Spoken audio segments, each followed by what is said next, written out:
Hi, I'm Christian, a student in Department of Basic and Biomedical Sciences, University of Health and Allied Sciences. Today, we are going to talk about one of the diseases that is causing more harm to humanity, and this disease is cerebrovascular disease, popularly known as stroke. And in this episode, we are going to look at what cerebrovascular disease is, its prevalences, some of the risk factors, and the possible ways that we can control this disease. Let's dive into it.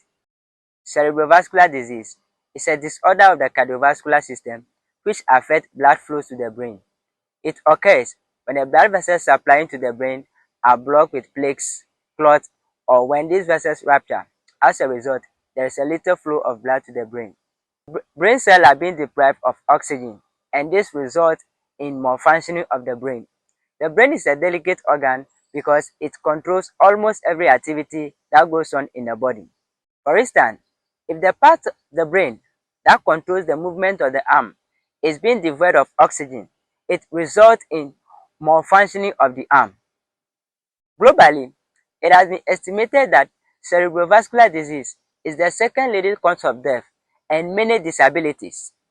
As at 2023, it has been proven that one-fourth of adult population are living with this disease. And in Africa, 15 out of 1,000 population are also suffering from this disease.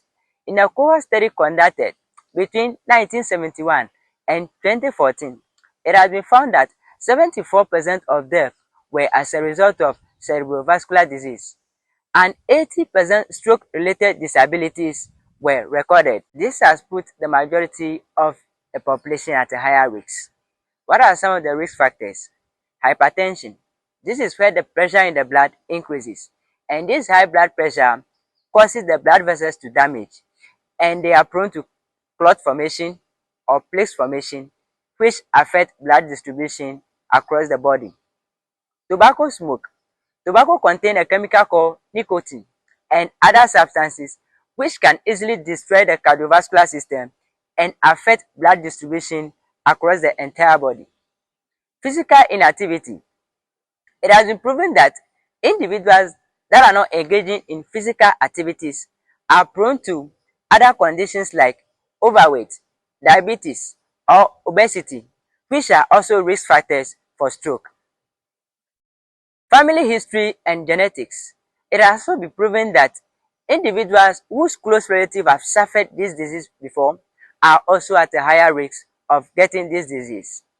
Although this condition has put many at a higher risk, the good news is that about 80 to 90% of the disease is actually preventable simply by understanding and controlling the key risk factors like avoid tobacco smoke, managing your blood pressure, engaging in physical activities, and many more.